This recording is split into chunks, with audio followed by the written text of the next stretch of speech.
ताजमहल के अंदर का ये नजारा आपसे क्यों छुपाया जा रहा है? अगर आप ताजमहल देखने गए हो तो आपने जरूर गौर किया होगा कि यहाँ ताजमहल के ठीक बाहर एक अंडरग्राउंड रास्ता बना हुआ है जिसे जालीदार दरवाजे से बंद करके रखा जाता है। वहीं दरवाजे के अंदर इसे लकड़ी के एक बोर्ड से ढक दिया गया है जिसमें से कोई भी उसके अंदर क्या है देख नहीं पाता। वहीं जब आप ताजमहल के अंदर जाते हैं तो वहां भी आपने देखा होगा कि एक बड़ा सा रास्ता नीचे जाता है, लेकिन उसे भी बंद कर दिया गया है। ताजमहल में ऐसे कोने कोने में और कितने राज छिपे हैं या फिर छुपाए गए हैं, इसे लेकर आज भी सस्पेंस बरकरार है।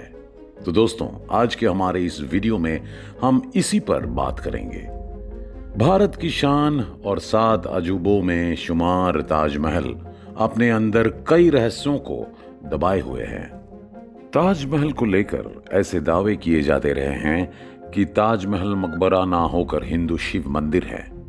इतना ही नहीं, आज भी ताजमहल के बहुत से कमरे शाहजहां के काल से बंद पड़े हैं, जो आम लोगों की पहुंच से बहुत दूर है।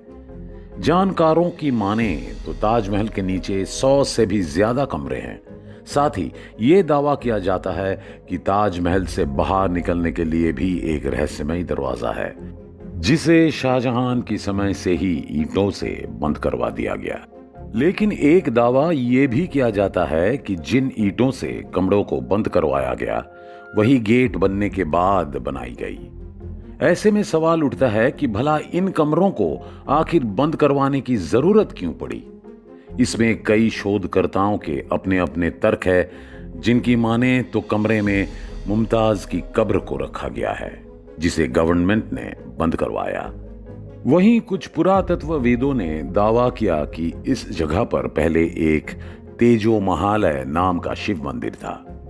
लेकिन अब एक नई कॉन्स्पिरेसी थ्योरी की माने तो इन तहखानों के नीचे खजाना छिपा है, जिसकी पुष्टि मेटल डिटेक्टर से हुई है।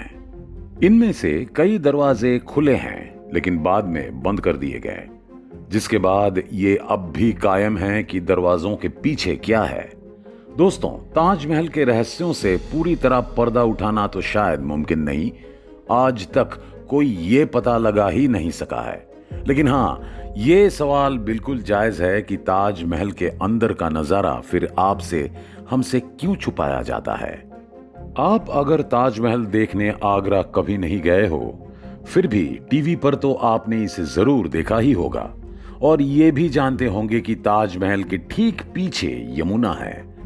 हालांकि ताजमहल के पीछे कभी कोई नहीं जाता, लेकिन वहां देखने पर यह तो समझ में आता ही है कि ताजमहल का भी एक बड़ा सा बेस है जो कई फुट ऊंचा है।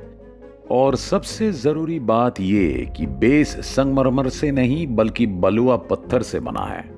अब आप ये कहेंगे कि आपने तो यही पढ़ा है कि ताजमहल संगमरमर के पत्थरों से बना है, लेकिन जनाब यकीन मानिए, यहां देखने पर बिल्कुल भी ऐसा नहीं लगता।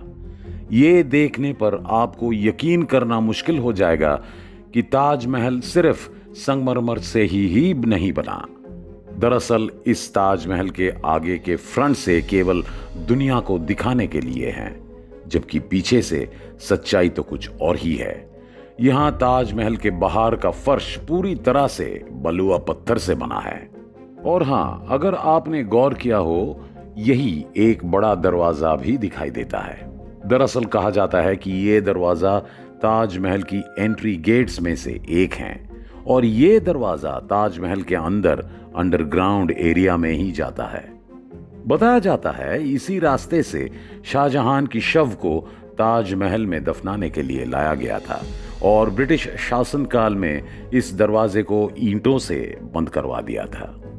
इसके बाद से यह दरवाजा आज तक रहस्य बना हुआ है। वैसे इतिहासकार राजकिशोर राजे ने भी अपनी किताब तवारीख आगरा में लिखा है, जब साल 1666 में शाहजहां बीमार पड़ा था और 74 साल की उम्र में लाल किले के मुसम्मन बुर्ज में उनका निधन हो गया, तब उनके शव को यमुना के रास्ते नाव से लेकर ताजमहल के इसी खास दरवाजे से अंदर लाया गया था। इसके बाद उन्हें मुमताज की बगल में दफना दिया गया। वैसे कई ऐसे थ्योरिस्ट हैं जो कहते हैं कि ताजमहल के बेसमेंट में जो कमरे बने हुए हैं वे मार्बल की बने हुए हैं। ऐसा कहते हैं कि तहखाने में कार्बन डाइऑक्साइड की मात्रा अगर बढ़ती है तो वो कैल्शियम कार्बोनाइट में बदल सकती हैं। कार्बन डाइऑक्साइड मार्बल्स को पाउडर का रूप देना शुरू कर देते हैं और इसी वजह से दीवारों को नुकसान पहुंच सकता है। ताजमहल की दीवारों को नुकसान से बचाने के लिए यहाँ के तहखानों बंद कर दिया गया है और अब इसकी क्या सच्चाई है क्या पता। उसका पता तो तहखाने खोलने के बाद ही पता चल पाएगा। अगर आपने गौर किया होगा, ताजमहल के चारों ओर की जमीन शाफ्ट यानी कि झरोके से भरी हुई है। यहां से हवा तो सीधे अंडरग्राउंड एरिया में जाती है, लेकिन अगर आप वेंटिलेशन स्पेस से अंदर की ओर देखेंगे तो आपको सिर्फ अंधेरा ही नजर आता है। कुल मिलाकर कहा जाए तो इसे मानना थोड़ा मुश्किल है। वैसे आपको बता दें कि कहा यह भी जाता है कि ताजमहल के बेस को ताजमहल बनने से सदियों पहले ही बना दिया गया था। अब बात सारे विवाद की जड़ ताजमहल और तेजो महालय पर है। आखिर क्यों और कहां से शुरू हुआ यह मामला? दरअसल साल 1989 में इंडियन नेशनल आर्मी के प्रचार अधिकारी रह चुके पुरुषोत्तम नागेश ओक अपनी किताब में दावा किया था कि ताजमहल हाल ही में प्राचीन शिव मंदिर तेजो महालय था। उसके बाद इसे एक मकबरे में तब्दील कर दिया गया था। उन्होंने अपने दावे को साबित करने के लिए अपनी किताब Taj Mahal is the temple palace में सैकड़ों ऐसे प्रमाण देने की कोशिश की है जिससे साबित हो सके कि वो इमारत मंदिर थी। ओक ने अपनी किताब में लिखा था कि ताजमहल में संगमरमर की जाली पर 108 कलश बने हैं। इसे हिंदू धर्म में शुभ माना जाता है।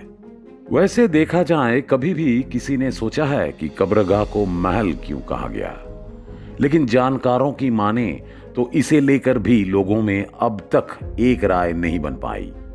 हालांकि कईयों का यह मानना है कि ताजमहल पहले से ही एक महल था, इसे बाद में कब्रगाह में बदल दिया गया। कब्रगाह में बदलते वक्त इसका नाम नहीं बदला गया।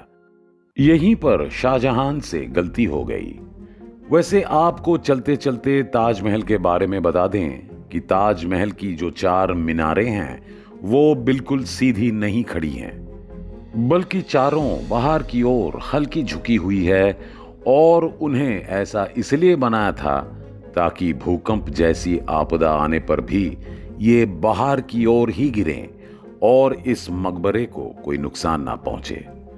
तो आज के लिए बस वीडियो में इतना ही। हमें आशा है ये वीडियो आपको पसंद आई होगी। जाते जाते चैनल को सब्सक्राइब जरूर कीजिएगा। हम मिलेंगे फिर एक और नई वीडियो में। तब तक के लिए धन्यवाद।